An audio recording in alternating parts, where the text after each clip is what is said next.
Clínica Sircovisión del Dr. Jerónimo Lajara patrocina este programa.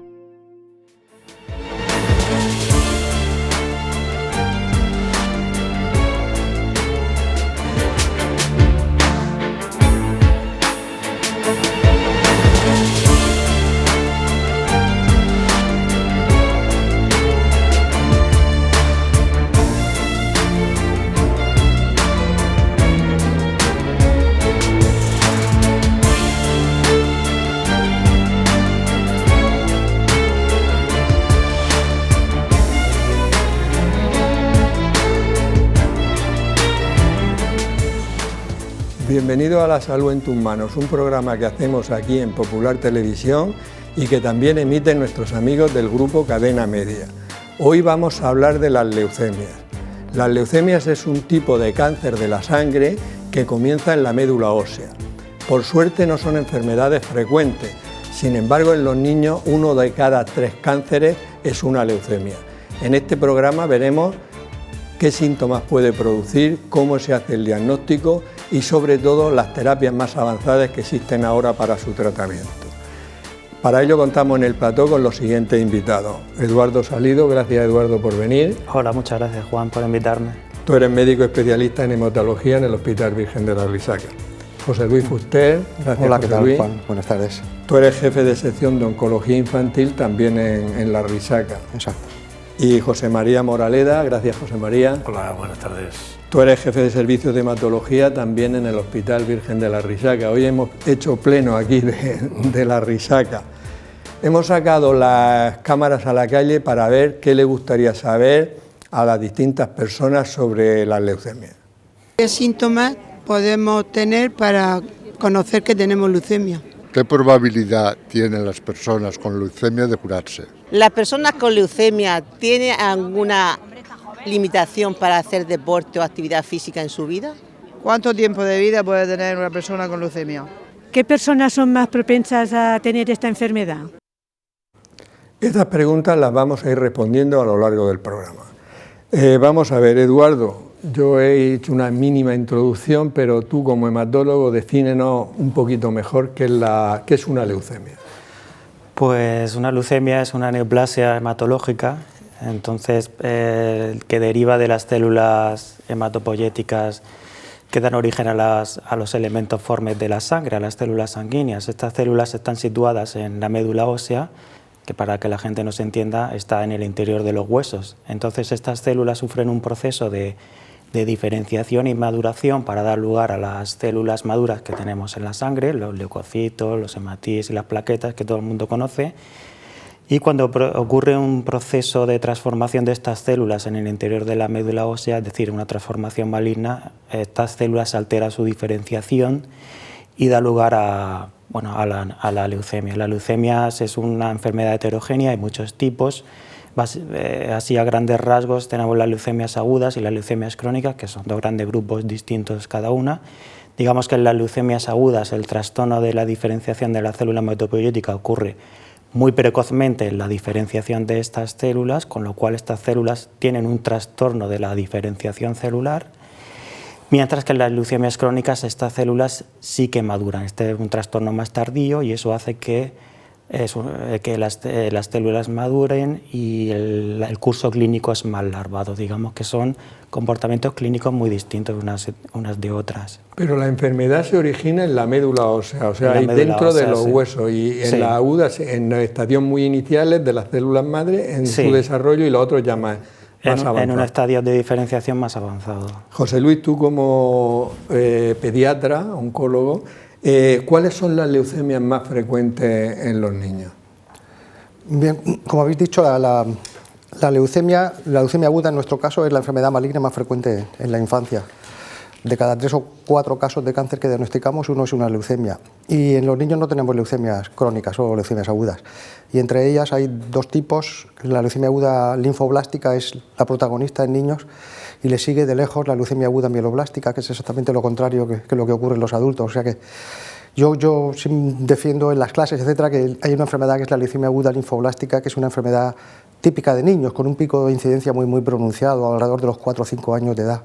Y a partir de los 10-12 años la incidencia cae de forma muy abrupta. O sea, la enfermedad más frecuente, con diferencia, es la leucemia aguda linfoblástica. Lo que pasa es que hay un grupo minoritario de enfermedades que se conocen menos, porque son muy poquito frecuentes, pero que yo diría que son casi exclusivas de los niños, como por ejemplo la leucemia mielomonocítica juvenil, que es una enfermedad típica de niños pequeños, poco frecuente, mucho menos frecuente. La más frecuente es la leucemia aguda linfoblástica. Muy bien. Pues José María, tú eres un experto en terapia, y entonces una de las cosas que yo decía al principio es que ha cambiado mucho el tratamiento de las leucemias. ¿Qué son las terapias avanzadas? Las terapias avanzadas, como su mismo nombre indica, son tratamientos novedosos, pero en este caso están fundamentalmente enfocadas a un cambio de paradigma que tiene que ver con el hecho de que en vez de tratar las leucemias, a estas células malignas, con agentes citostáticos, con medicinas que lo que hacen es eliminar las células con medicamentos químicos, en el caso de las terapias avanzadas lo que se hace es aprovechar de manera inteligente lo que ya el cuerpo hace, ¿no?, que es eliminar los elementos malignos por medio del propio sistema inmunológico. Y lo que hacemos con las terapias avanzadas es armar ese sistema inmunológico con nuevas herramientas que les permiten identificar y eliminar a las células leucémicas en este caso. Pues ahora más adelante profundizaremos en estas terapias que desde luego deben de haber supuesto una revolución en el tratamiento. Vamos a ver, Eduardo, ¿sabemos por qué se producen las leucemias en las personas adultas? ¿Hay algunos factores, por decirlo de alguna manera, factores de riesgo, como existen factores de riesgo para tener un infarto, etcétera? ¿En las leucemias también hay factores de riesgo o no? Pues la leucemia es básicamente una enfermedad genética, y lo que hay detrás de una leucemia es una célula que ha adquirido una transformación neoplástica a través de la adquisición de varias mutaciones genéticas en genes que consideramos claves, que se llaman genes drivers, y que controlan el ciclo celular, lo que es la proliferación, la diferenciación, la muerte celular, la supervivencia de la célula. Todos estos genes, hay genes que pueden estar alterados, que lo que hacen es conferir a un clon una ventaja proliferativa sobre el resto de la hematopoiesis. Entonces, cuando proliferan estas células, lo que prolifera es el clon leucémico que desplaza a las células normales de la hematopoiesis. Factores de riesgo, pues existen unos factores o algunos factores ambientales que se han relacionado con la generación de leucemias, pues todos son clásicos, cuando se habla de radiaciones ionizantes, algunos agentes tóxicos como el benceno, algunos disolventes orgánicos, son productos que ya prácticamente no están identificados y no se utilizan. Algunas enfermedades genéticas congénitas que llevan inherente una inestabilidad del genoma, del ADN, como por ejemplo la anemia de Fanconi, el síndrome de Down, síndromes congénitos raros, el síndrome de la diskeratosis congénita, el uso de algunos fármacos de quimioterapia que desencadenan también daño en el ADN, pues fármacos citostáticos que pueden ser tóxicos, todo esto son factores de riesgo pero lo más importante es que hay una alteración genética. Hay una alteración ¿Pero genética. esa alteración genética se hereda o no se hereda? No se hereda. Eso no quiere decir que haya determinadas alteraciones genéticas que cada vez conocemos con más frecuencia, que se llaman mutaciones germinales, que están en línea germinal y que sí que predisponen a que haya una hematopoiesis clonal de carácter familiar. Esto ahora mismo está muy de moda, lo que es la hematopoiesis clonal de significado incierto, que pueden ser algunas familiares, pero vamos, no es una cuestión de alarmar ni nada de esto. La inmensa mayoría de la leucemia son mutaciones somáticas adquiridas que no se heredan. Vale, eso sería la inmensa mayoría. Luego, como siempre en medicina, el 100% no existe, ¿no? No. ¿Y en los niños, José Luis, sabemos por qué se producen? ¿Tienen el mismo mecanismo que en los adultos o hay factores desencadenantes? El mecanismo es básicamente lo mismo, o sea, la leucemia es la consecuencia de la transformación maligna de una célula hematopoyética. Y el mecanismo de la transformación maligna está una alteración genética, como ha dicho Eduardo. El por qué ocurre esa alteración genética en esa célula, en ese individuo y no en otro, en el caso de los niños yo creo que aún más, la mayoría de los casos no hay una causa que lo justifique. De hecho, hay muy poquitos factores exógenos que hayan demostrado con una potencia estadística, por decirlo así, su relación causa-efecto con la leucemia. Y yo recuerdo dos, uno es la radiación ionizante, o sea, aquellas madres que se exponen a radiación ionizante durante el embarazo, sí que está demostrado que sus hijos tienen más riesgo de desarrollar una leucemia en la infancia. Y otra es el virus de Epstein-Barr, que es protagonista de muy poquitos casos de leucemia en nuestro entorno. En el resto de casos no hay una causa identificable, salvo lo que ha mencionado Eduardo, que quizá en niños sí que merezca la pena mencionar, por ejemplo, el síndrome de Down, que tienen un impacto, o sea, tiene una incidencia muchísimo más elevada que el resto de chavales de leucemia, o sea, el síndrome de Down, la anemia de Fanconi y otros trastornos genéticos que muchas veces se diagnostican en la edad pediátrica y que predisponen a la leucemia. O sea, que realmente en los niños tener una leucemia podríamos decir que es mala suerte. Sí. O sea, que no ha tenido mala suerte. En la mayoría de los casos. En la mayoría de los casos es mala suerte. ¿Por qué mi hijo y no el vecino, etcétera? Sí, pero que no ha habido... Excepto, has dicho, las radiaciones ionizantes. ¿Te refieres a los rayos X, sí, por ejemplo? Sí. También te refieres a la medicina nuclear, cuando se hacen pruebas con isótopos radioactivos. En la medicina nuclear no está demostrado. Yo creo que la radiación que emiten las personas que se someten a pruebas de medicina nuclear es casi despreciable. Sí que hay algunas precauciones con ellos, se les recomienda que estén una hora lejos de los niños y de mujeres embarazadas, precisamente. Pero yo creo que la radiación que despide una prueba como esta está muy lejos, ¿no?, de una prueba de radiología convencional. Me refiero a radiología simple, ¿no?, una radiografía. Sí, que no necesita ser un escáner, ni un escáner, ni nada. No necesita ser necesariamente un escáner, no. O sea, que eso sí que hay que tener en el embarazo. Hay que tener precaución con eso, sí. José María, ¿qué son las células CAR? Que además tú eres un maestro especialista en esto. Bueno, las células CAR son linfocitos modificados genéticamente en el laboratorio.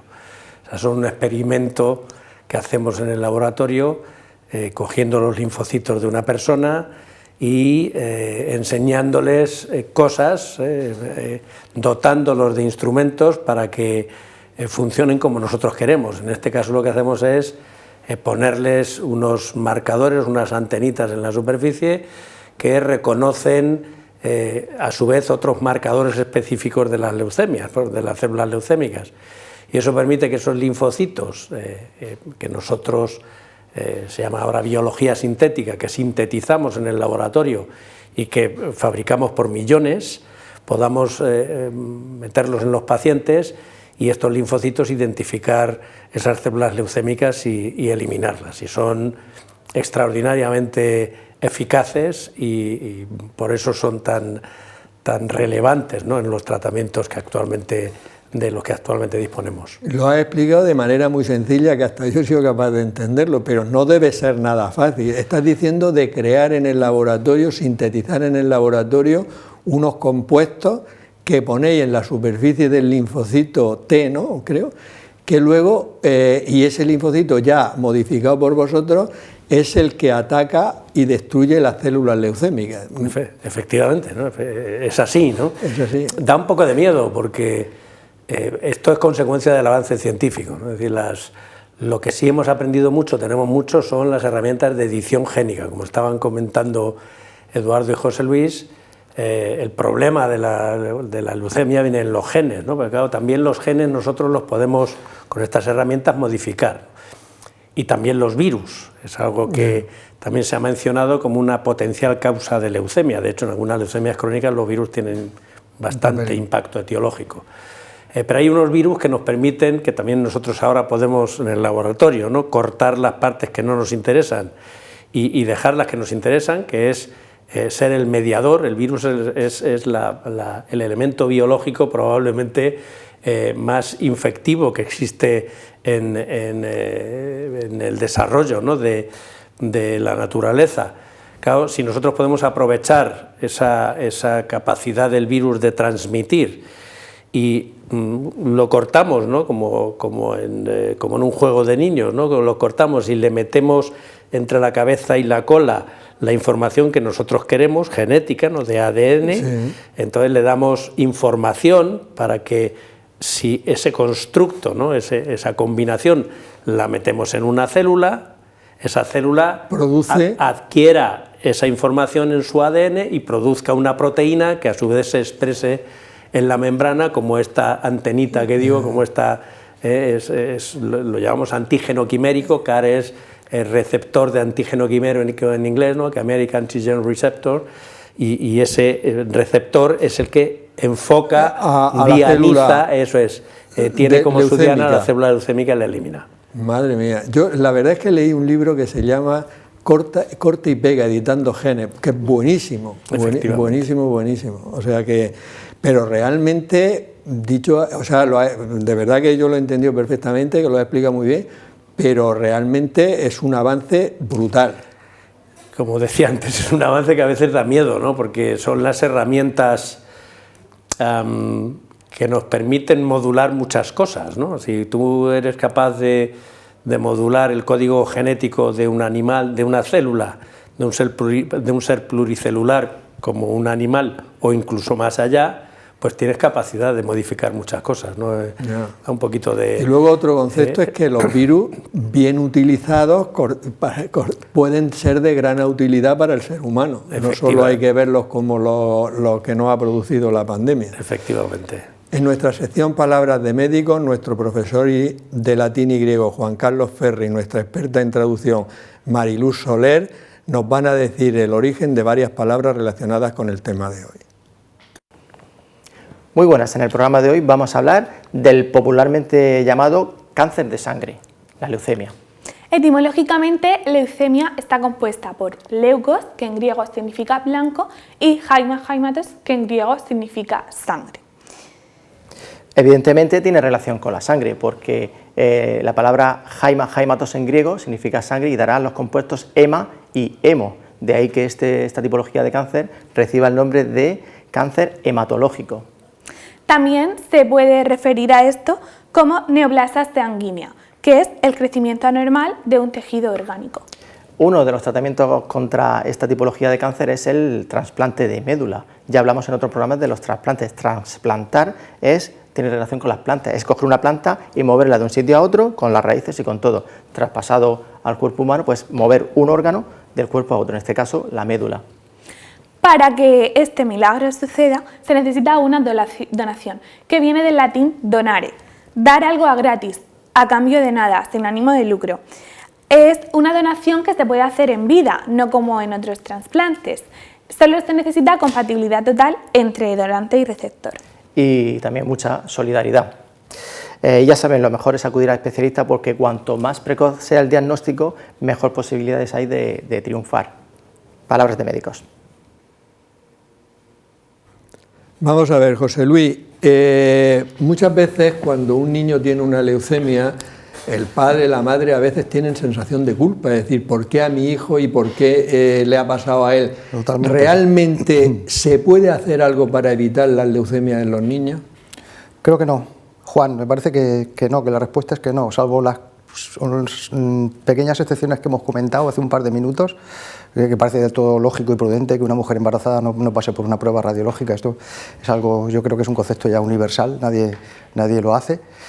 Salvo esa exposición, a no ser que sea imprevista o inadvertida, yo pienso que no hay nada. De hecho, como dices, cuando diagnosticamos una leucemia o cualquier tipo de cáncer a un chaval, después de explicarles el significado de la enfermedad que tiene, el tratamiento, el pronóstico a los padres, pues es cierto que en la mayoría de las ocasiones nos preguntan la pregunta ¿por qué? ¿No? Porque, y es que no tenemos la respuesta, porque es que en la mayoría de los casos esos pacientes no hay ninguna causa que justifique esa enfermedad, no lo sabemos. O sea, como decíamos antes, mala suerte y punto. Hay que eludir sentido de culpa porque nadie sabe por qué ha pasado esto. O sea, yo ahora mismo pienso que en esas células que dan lugar a la transformación maligna ha ocurrido una mutación desafortunada, porque nuestras células están constantemente sufriendo mutaciones, ¿no? Mutaciones que nuestro ADN es capaz de reparar o que el sistema inmunológico es capaz de reparar, pero a veces ocurre algún tipo de mutación particularmente perversa que conduce a la transformación maligna y sí es un poco lotería, mala suerte quizá, ¿eh?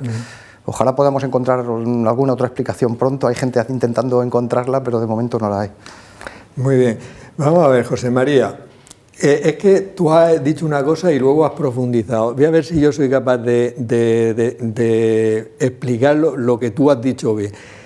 Vamos a ver, Vosotros lo que hacéis en el laboratorio es coger un virus, lo cortáis, lo introducís dentro de un linfocito T, que es una célula nuestra que tenemos normalmente.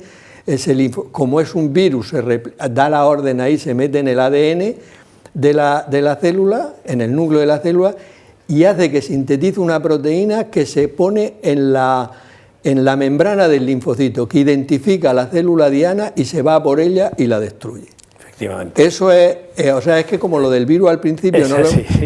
El virus hay que modificarlo. Hay que modificarlo, claro. El virus hay que meter, o sea, en lo que resta del virus, ya no es un virus, ya es un trozo. Ya es un trocito, ¿no? Vale. En ese trocito hay que meter, nosotros lo llamamos un cassette, ¿no? Sí. Una parte de información genética que es la que tú quieres.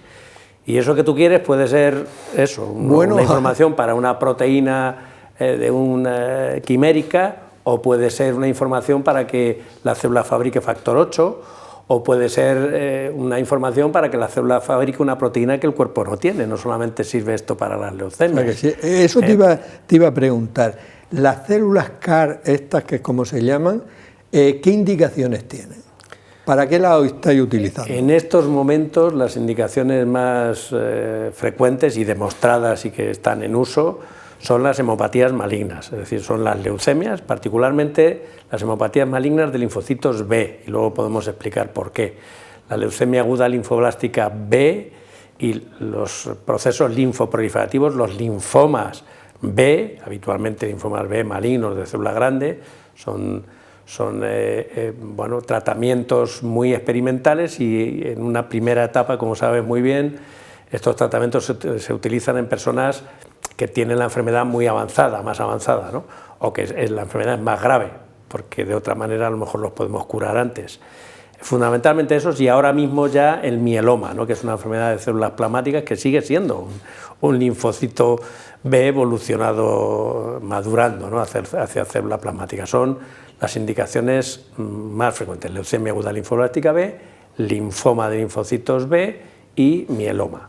Sí, porque normalmente en la sangre tenemos dos tipos de linfocitos, que yo sepa, luego habrá muchos más, pero vamos, los B y los T, ¿no? Sí. Entonces se emplean cuando las enfermedades, cánceres hematológicos, son por linfocito B. Eso. Vale. El CAR es un linfocito T. T, sí, se llaman CAR-T, ¿no? Exactamente, células CAR. Aunque hay otras células CAR. O sea, ya. Esta misma tecnología se puede utilizar con linfocito T o con células NK, con macrófagos. O sea, el CAR es lo que has dicho, la sigla en inglés de lo que hacéis. ¿Vale? Receptor antigénico quimérico. Receptor antigénico quimérico. Hay que ver lo que aprendemos. Bueno, lo que aprendo yo, obviamente. Vosotros lo sabéis. Vamos a ver, Eduardo, ¿con qué síntomas o signos puede debutar una persona que tenga una leucemia? Pues cuando tenemos una leucemia, como ya he dicho antes, lo que pasa es que prolifera el clon leucémico y desplaza lo que son las células normales que dan lugar a las células normales de la sangre, a los hematíes, a las plaquetas, a los leucocitos. Entonces, al desplazarla tenemos una insuficiencia de médula ósea, una insuficiencia medular, por un lado. Es decir, tenemos falta de hematíes, que los pacientes tienen anemia, se pueden encontrar cansados. Tenemos falta de leucocitos normales, no leucémicos, que solo los tenemos de más. Tenemos leucocitos normales que nos defienden contra las infecciones, los pacientes pueden debutar con alguna infección, o falta de plaquetas, y entonces los pacientes pueden tener clínica hemorrágica de cualquier tipo. Y luego, por otro lado, también podemos tener, es menos frecuente que los pacientes debuten de esta forma, pero podemos tener síntomas derivados de la infiltración tisular de las células leucémicas. Las células leucémicas pueden infiltrar órganos extramedulares, como por ejemplo el hígado y el bazo, que son órganos parecidos a la médula ósea, porque eran los órganos hematopoyéticos en la vida fetal, y pueden infiltrar también ganglios linfáticos, pueden infiltrar algunos territorios como testículos, sistema nervioso central, pero lo habitual es que los pacientes tengan clínica de insuficiencia medular. Quizás lo más frecuente es la anemia Que lo que pasa es que las células que se ponen malignas empiezan a crecer y ocupan todo el espacio y no dejan crecer a las demás. Más o menos sería así, ¿no? Y claro, pues produciría anemia, leucocitos bajos, tal, y bajas plaquetas. Y los síntomas derivados de eso. Exacto, sí. Vale, pero que no hay un síntoma así específico. Puede debutar con cansancio, con tal, y luego hablaremos del Sí. Y José Luis, en los niños también es igual los síntomas, porque me imagino que el mecanismo de producción es similar, pero los síntomas, o en ellos hay algo... No, básicamente es lo mismo. El fracaso de la hematopoiesis, es decir, anemia, leucopenia, trombopenia, con lo que ha comentado Eduardo, palidez, púrpura, hemorragia, infección, fiebre.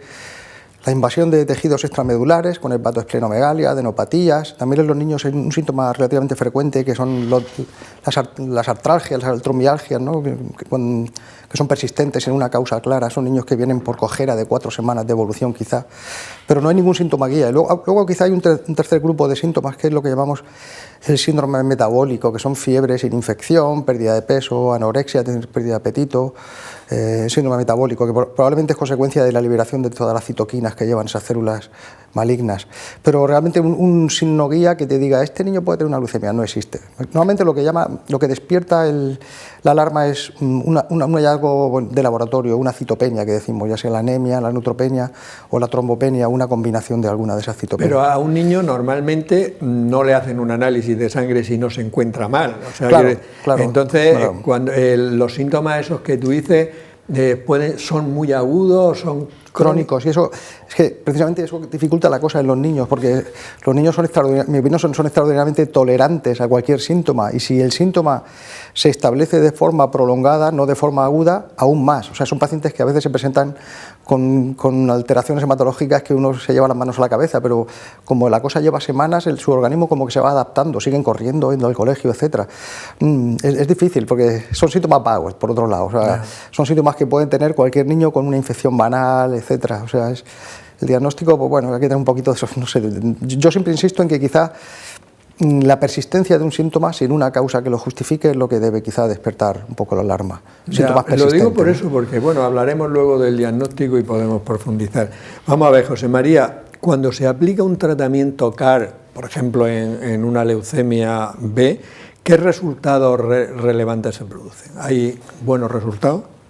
Bueno, lo que precisamente nos hace llamar la revolución terapéutica es que este tipo de tratamientos empleados como he comentado, en enfermedades muy avanzadas, enfermedades que ya han recibido los tratamientos y que no han conseguido curar la enfermedad, en tercera, cuarta línea, se ha hecho la quimioterapia, se ha hecho previamente incluso trasplante, etcétera, y la enfermedad reaparece, es resistente, está ahí, sigue todavía. Pues en ese tipo de tratamiento de pacientes las respuestas pueden llegar a ser del 80 al 90% de remisiones completas. O sea, es 80, 90, es que eso es una brutalidad. Lo nunca visto, una brutalidad. Ninguno de los medicamentos de sustancias químicas nuevas que uno puede utilizar, de esto que se presenta en la tele, ¿no?, como algo maravilloso que acaba de salir al mercado, esos como máximo tienen 30-40% de respuestas muy transitorias. Esto es mucho más del doble, o sea, es algo realmente extraordinario, ¿no? El problema que tienen es que esa respuesta tiene que, bueno, primero es un tratamiento, como hemos comentado antes, realizado con células, es un medicamento vivo, que se puede mantener en el tiempo, es un tratamiento y si se mantiene en el tiempo puede durarte para siempre, te puede curar.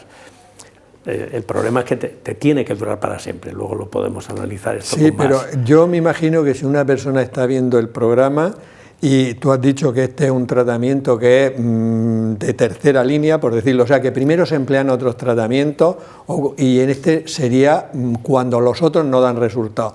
La pregunta que se hará a la gente dice, bueno, con un 80% de buenos resultados, ¿por qué no lo ponemos el primero? Bueno, eso se está haciendo porque en la evolución científica las cosas van así. Es decir, cuando uno descubre algo, tiene que demostrar primero en los ensayos clínicos, en las fases 3, que esto funciona. Y este tipo de experimentación se hace en personas que tienen la enfermedad muy avanzada. Vale. Porque al principio no sabemos que esos resultados van a existir. Sí lo sabemos en los modelos animales, pero empezamos en los seres humanos, los fases 2, los fases 1, en estadios muy avanzados de la enfermedad. De hecho, ahora ya se están empezando a adelantar en las líneas de tratamiento. Vale. Con esos resultados tan fantásticos, ahora se están haciendo ensayos clínicos en segunda línea e incluso en primera línea, en algunas, el linfoma, por ejemplo. O sea, que eso llegará, pero requiere su tiempo. Es que, hombre, daba la sensación esa, un tratamiento tan espectacular y tal, pero claro, lo has dejado clarísimo, es que como no se sabe muy bien, empezamos con los que están muy mal y luego se va recuperando, pero vamos, es realmente importante.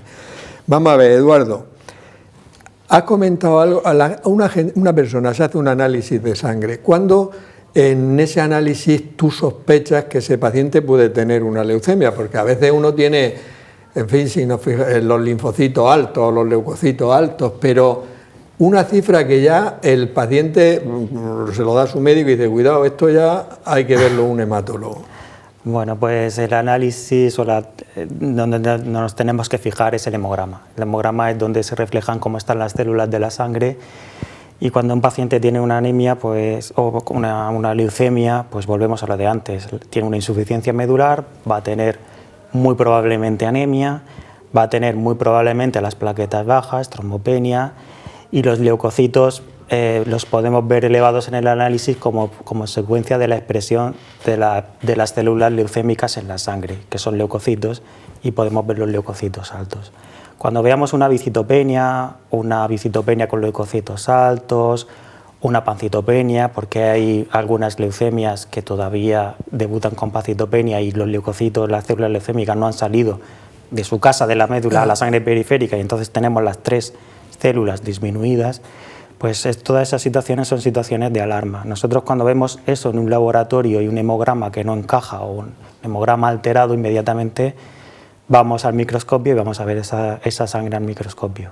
Porque si tú sospechas algo, porque vamos a ver, lo fácil sería que una persona tuviera 30.000 leucocitos, hematía en vez de 4 millones, 2,5, y plaquetas en vez de 250.000, pues 100.000, ¿no? Sí. Eso sería lo fácil, ¿no? Sí. Pero cuando te sale un análisis que está ahí borderline, o sea que tiene, yo qué sé, los leucocitos no están altos porque todavía no han salido, sí, y no hay anemia y no hay, entonces, pero veis vosotros ya algún rasgo, entonces los miráis al microscopio. ¿Qué miráis? Los leucocitos.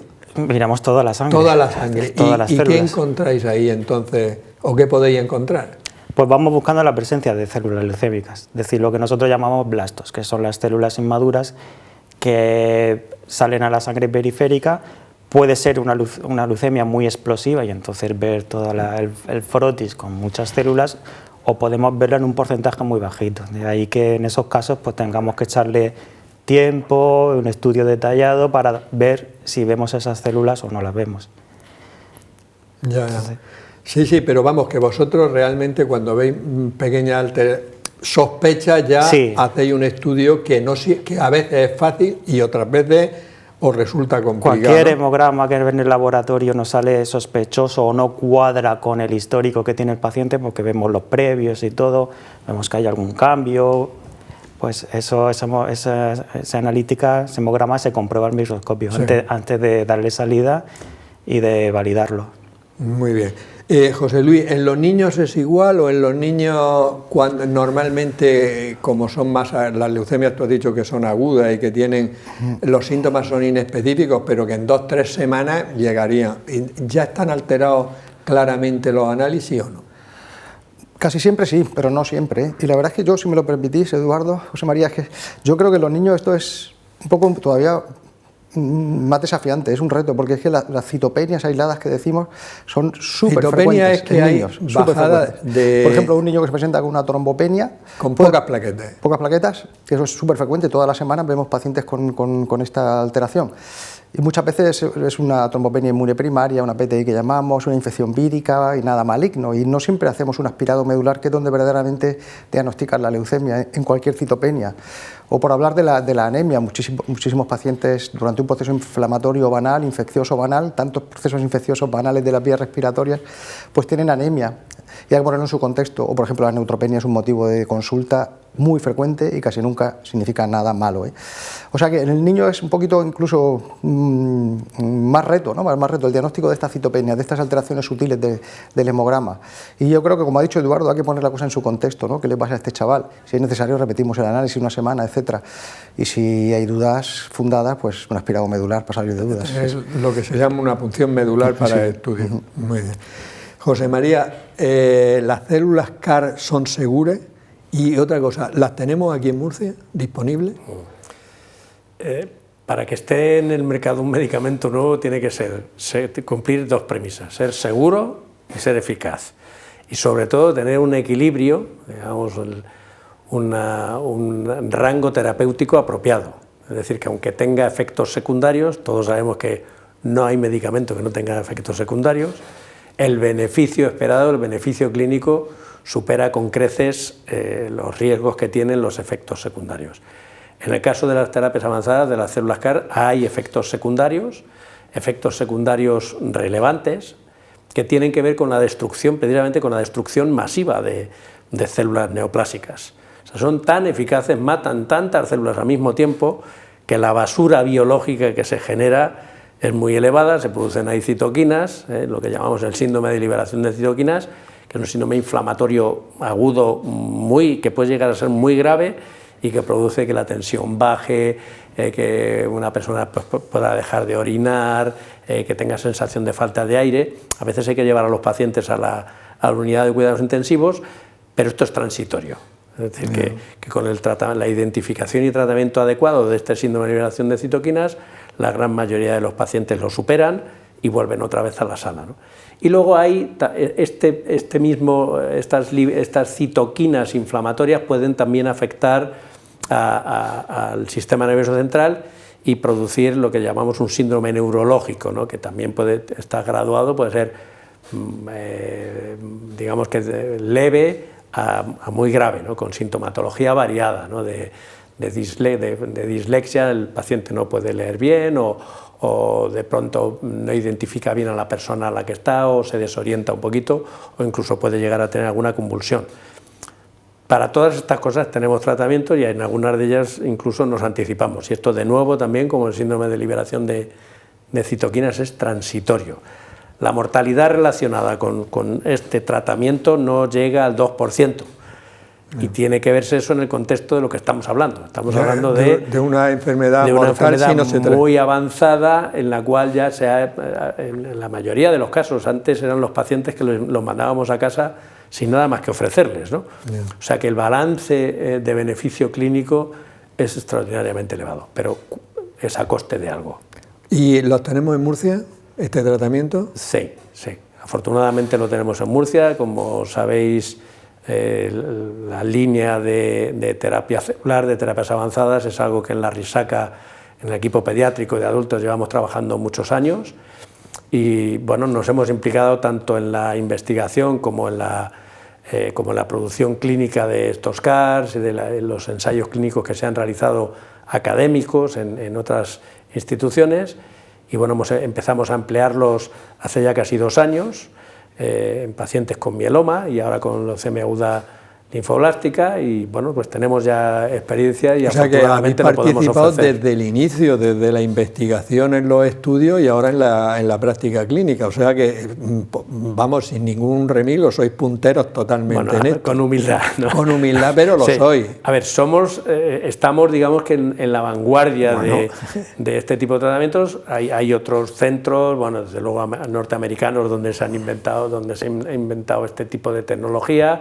En España, centros pediátricos que han iniciado los ensayos clínicos americanos, ¿no? Como el Hospital del Mar o el Hospital Clínic de Barcelona, pero sí que es verdad que nosotros nos hemos implicado en una fase muy precoz del desarrollo de este tratamiento, afortunadamente para nuestros pacientes. Sí. Sí.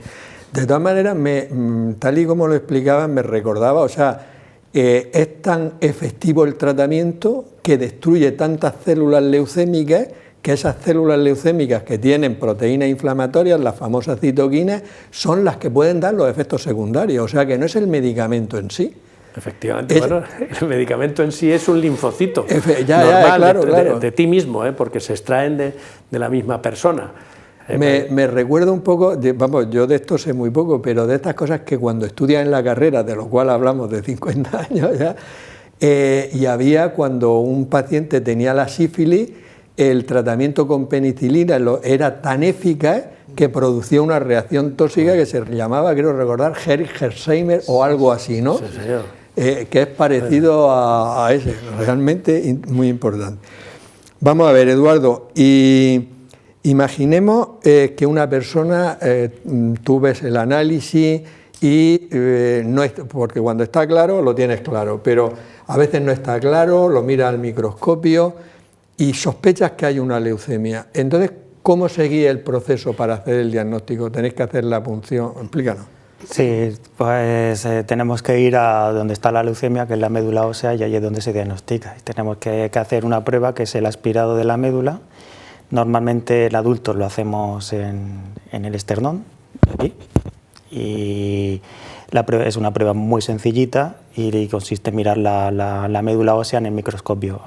Así diagnosticamos la leucemia. Otra cosa más difícil o más compleja es el paso siguiente, que es tipificar el tipo de leucemia. Tenemos que ver si es aguda, es crónica, el fenotipo, mieloide, linfoide u otros fenotipos más raros, y luego hacer técnicas moleculares que nos van a subclasificar también la leucemia y que nos van a dar información desde el punto de vista pronóstico. Todos los genes que hablábamos al principio, genes que encontramos mutados en la leucemia, pues los estudiamos, y es muy importante de cara al pronóstico y probablemente también a decidir algunos tratamientos. O sea que el diagnóstico prácticamente lo hacéis globalmente de leucemia con la punción medular. Sí. Y luego ya con esa punción, con ese aspirado que hacéis, es cuando ya estudiáis mucho más en profundidad para ponerle apellidos y sí, todo lo demás, ¿no? El diagnóstico es muy sencillo, simplemente tú ves tu médula que está infiltrada por las células leucémicas y el resto de las células buenas las ves disminuidas. Es un diagnóstico relativamente sencillo. Pero luego ya tenemos que ir afinando, decir el tipo, complejo. Y eso ya es más complejo, hay que utilizar técnicas citometría de flujo, de biología molecular para obtener la tipificación exacta del tipo de leucemia. Porque luego el tratamiento, que si nos da tiempo hablaremos, claro, va a depender de todo eso. Es clave de saber el tipo de leucemia qué es lo que vamos a tratar exactamente. Sí. Y José Luis, ¿en el niño también es igual el proceso que se hace o pincháis también en el esternón o...? No, en la mayoría de los niños pinchamos en las crestas ilíacas posterior-superiores, detrás, en la zona encima del culete, ¿no? Por decirlo así. Sí. Solo en los niños más mayorcitos sí que vamos al esternón, porque bueno, buscamos el hueso donde el canal medular nos ofrezca más espacio para extraer la muestra de sangre medular. Y en los niños pequeños eso es detrás, ¿no? Porque todavía no han desarrollado el esternón. Pero los más mayorcitos y adolescentes sí hacemos en el esternón. Y bueno, lo que dice Eduardo es lo mismo. El diagnóstico de la leucemia es relativamente sencillo, establecer el diagnóstico de la leucemia. Luego hay que subclasificarla y esto es bastante más complicado, citometría, biología molecular, etc. De hecho, yo creo que, bueno, no sé si viene a cuento, quieres preguntarlo después, pero lo que ha pasado con el tratamiento de la leucemia de los niños en los últimos 50 años ha sido una cosa espectacular, o sea, de no curar a ninguno a curar al 90% o más de todos los pacientes. Y eso se ha hecho pues gracias, entre otras cosas, la quimioterapia, etcétera, el soporte, las transfusiones, pero una cosa fundamental es clasificar a los pacientes en grupos de riesgo, de manera que no todos los pacientes con una leucemia linfoblástica de células precursores B se va a tratar igual, depende de los factores de riesgo que acumule. Ahora mismo establecemos 3-4 factores o grupos de riesgo en base en buena parte a la biología molecular, porque hay una gran variedad de leucemias. Ahora ha salido hace poco una clasificación de la Organización Mundial de la Salud que es una cosa abrumadora, realmente, como las subclasificaciones de las neoplasias hematológicas. Bueno, a mí me tiene pillado esa clasificación, todavía la estoy estudiando. O sea que la enfermedad se complica muchísimo, ¿no? Y bueno, y conocer más sobre la enfermedad ayuda a clasificar porque cada subtipo tiene un riesgo, ¿no? Hay que tratarse con diferente intensidad, pero también te abre puertas para establecer luego estrategias de terapia dirigida, con fármacos nuevos, etcétera. O sea, es un campo que no deja de evolucionar.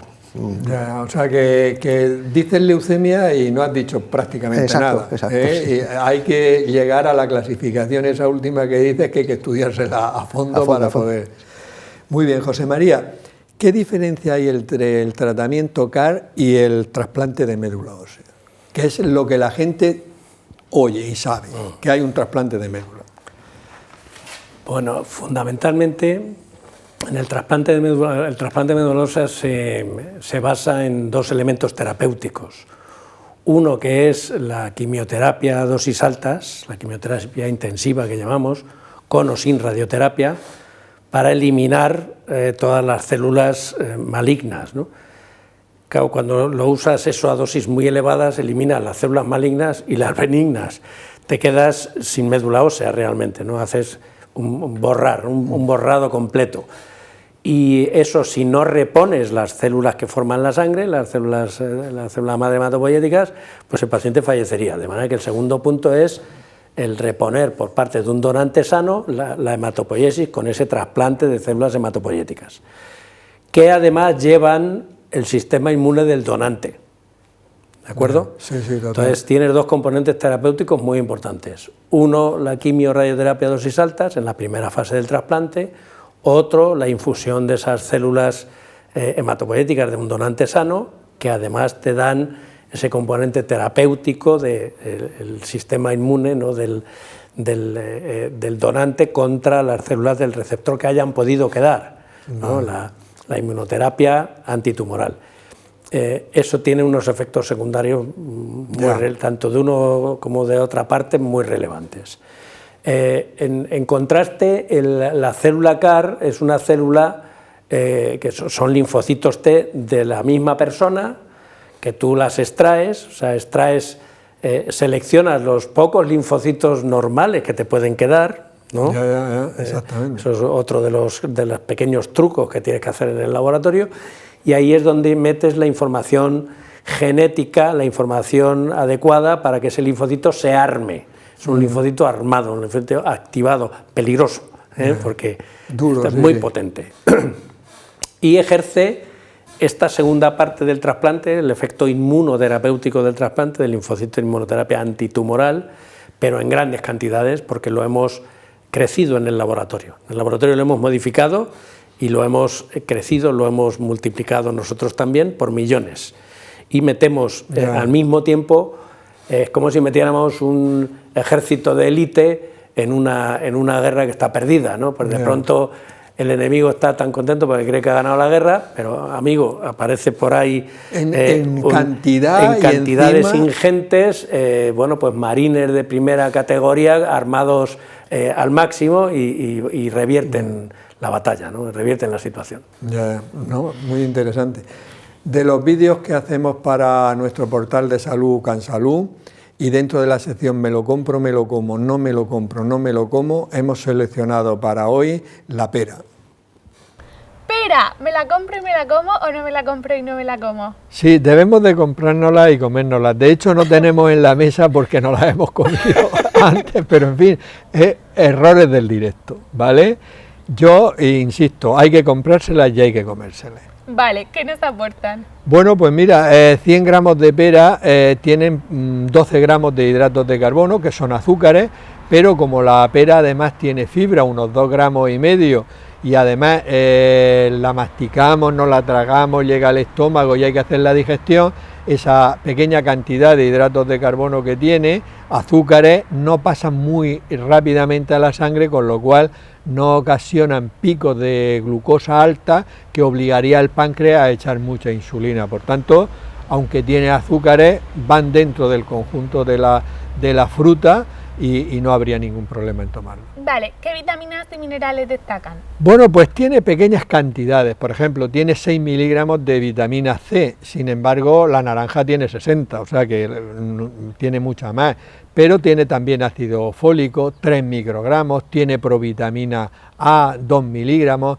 tiene potasio, tiene magnesio, no destaca en ninguna vitamina y mineral de manera especial, pero pequeñas cantidades de todo dentro de una alimentación muy variada, ya tenemos el aporte suficiente de esta sustancia. ¿Y alguna sustancia particular a destacar? Pues sí, tiene los taninos, eso a veces uno se come una pera y nota como un poco áspera, no siempre, entonces esa sensación de aspereza la pueden producir los taninos, que tienen una acción astringente, por eso va bien en las personas con estómago o intestino delicado o que tienen diarrea, y también tiene una acción antiinflamatoria, o sea que sería un componente a destacar de las peras que no tienen otras frutas. Lo importante en la alimentación no es una fruta en concreto, es el conjunto de toda la alimentación y variar de frutas. Yo veo en la consulta, por ejemplo, pacientes que me dicen, no, yo es que solo como plátano, digo, pues muy mal, porque el plátano es bueno, la pera es buena,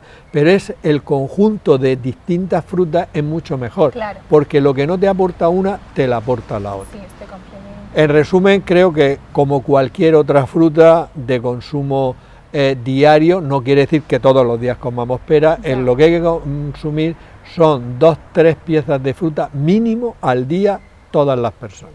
Vale, muchas gracias. Bueno, ya sabemos un poco más sobre este alimento que deberíamos de consumir con frecuencia porque es muy bueno para la salud. Vamos a ver, Eduardo, nos queda muy poquito tiempo, así que por favor, sé breve. ¿Qué factores pronósticos hay en las personas adultas cuando tú diagnosticas a un paciente de leucemia? ¿En qué te fijas para decir, tiene buen pronóstico o es más complicado? Pues por un lado tenemos unos factores pronósticos clásicos que, por ejemplo, la edad es muy importante, las personas con mayores pues el pronóstico es peor.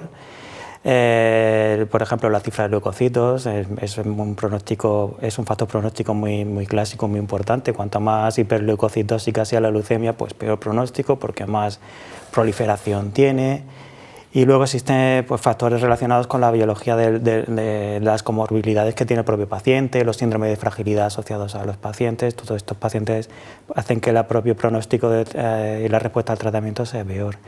Y luego también es fundamental la biología propia intrínseca de la leucemia, es decir, los genes que tiene mutados, las alteraciones genéticas que lleva la propia leucemia, estos nos van a marcar muy claramente el pronóstico. Vale. José Luis, en los niños son jóvenes, luego la edad la quitamos. Pues no creas, la edad es un factor pronóstico fundamental. ¿Sí? Por ejemplo, la leucemia de los menores de 1 año es una leucemia muy mala. La leucemia entre 1 y 9 años, la mejor. En general, vale. Por encima de los 10 años otra vez empeora el pronóstico, no tan mala como los menores de 1 año, pero empeora el pronóstico. No se pueden hacer suposiciones, ¿eh? No. Hombre, yo pensaba, digo, bueno, pues la edad no debe ser un factor pronóstico porque son todos niños, sí, es pero importante, pero luego es importante. Y luego añadiría la carga tumoral, que ya ha comentado él, que es pues, el volumen de la adenopatía, la leucemia, el recuento de leucocitos, la biología de la enfermedad, las alteraciones citogenéticas, moleculares, etcétera. Un factor fundamental para mí, bueno, para todos, es la respuesta al tratamiento. O sea, tú puedes tener la mejor leucemia, que si en el día más 33 no ha alcanzado la remisión completa, eso es mal asunto. Eso lo manejamos constantemente con técnicas más o menos sofisticadas de citometría de flujo, que nos miden lo que llamamos la enfermedad residual mínima. Es decir, una vez que el paciente parece que no tiene leucemia, a juzgar por el hemograma, por la clínica, etcétera, pero hay una pequeña proporción de células leucémicas que están por ahí circulando y que las medimos. Y las podéis medir. Sí, eso es un factor. O sea, que vosotros importante. realmente podéis saber con cierta, en fin, no al 100%, pero con bastante aproximación si la leucemia va a evolucionar bien o no, ¿no? Cada vez nos aproximamos más, pero hay una pequeña proporción de pacientes que nos siguen dando la vuelta, o sea, pacientes que todo es favorable y luego sufren una recaída de la enfermedad, y esto, bueno, cada año son menos, pero siguen estando. De hecho, la recaída es el caballo de batalla de la leucemia aguda linfoblástica, porque aunque hemos comentado que logramos curar más del 90%, lo cierto es que hay un 10-15% de pacientes que siguen sufriendo una recaída, y cuando recaen, las posibilidades de curarle caen rotundamente, por debajo del 50% hoy por hoy. Espero que con la adquisición de nuevas estrategias de inmunoterapia esto va a cambiar. Muy bien, a ver si es verdad. José María, ¿la terapia con células CAR sustituyen al trasplante o no?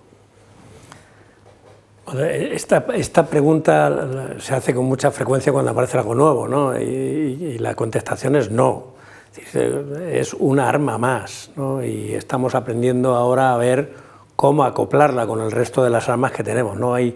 Para tratar la leucemia, yo creo que un símil relevante es, bueno, esto es como una batalla, no acaba de gustarme, pero es como una guerra, y entonces es una guerra a largo plazo y llena de batallitas, ¿no? Y la primera batalla, pues lo que acaba de decir José Luis, ¿no?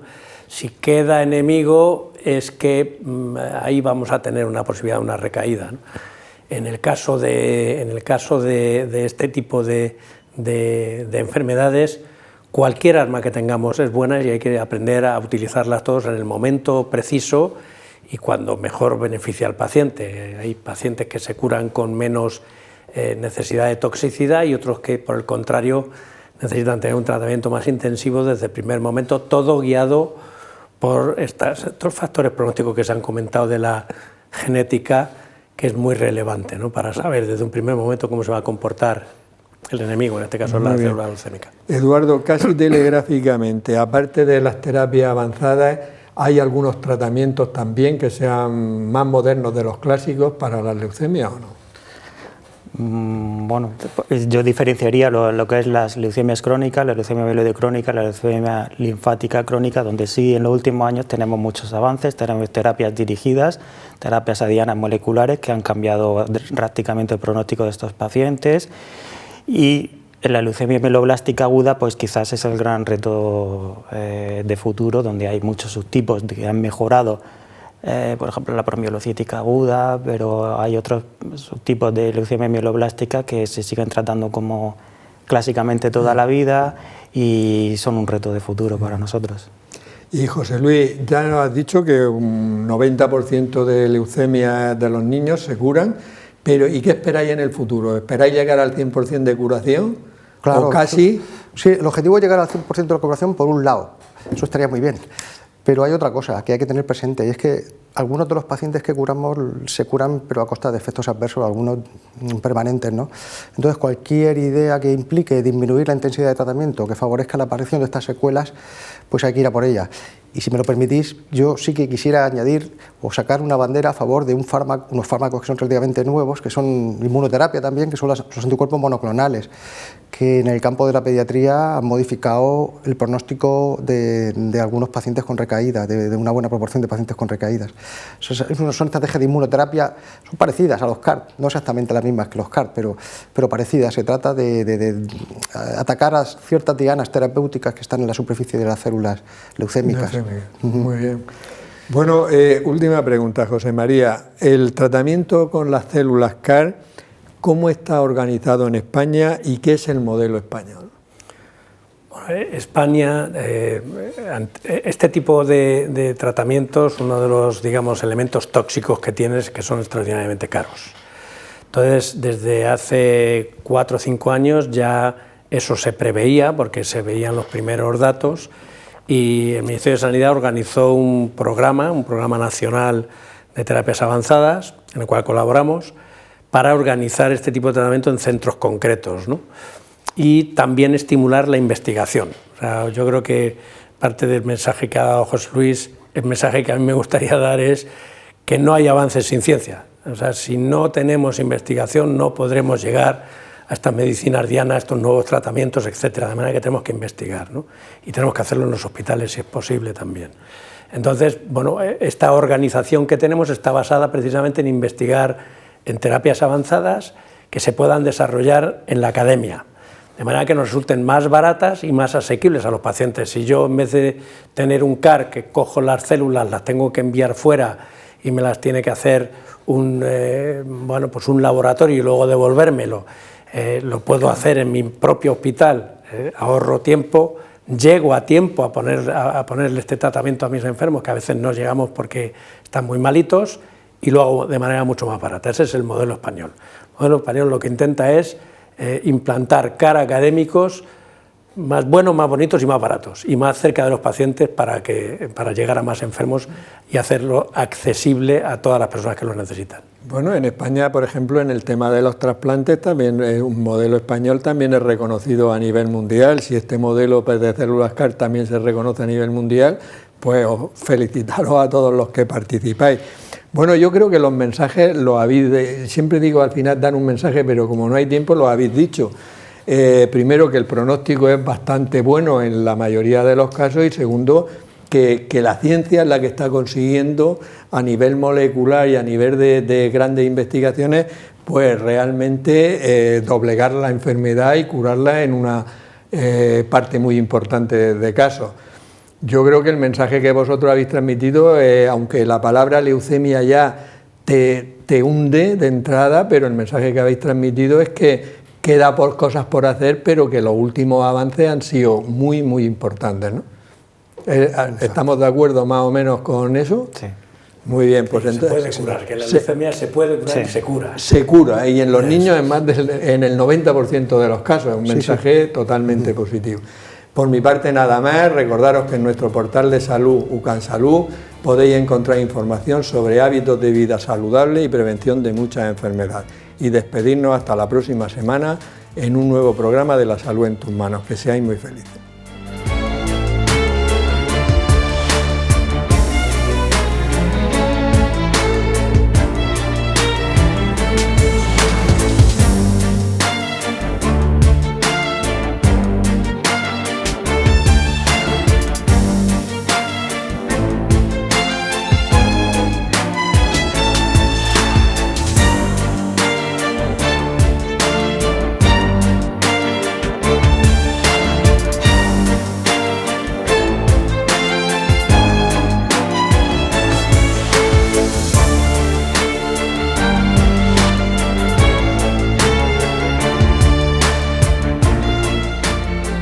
Clínica Sircovisión del Dr. Jerónimo Lajara patrocina este programa.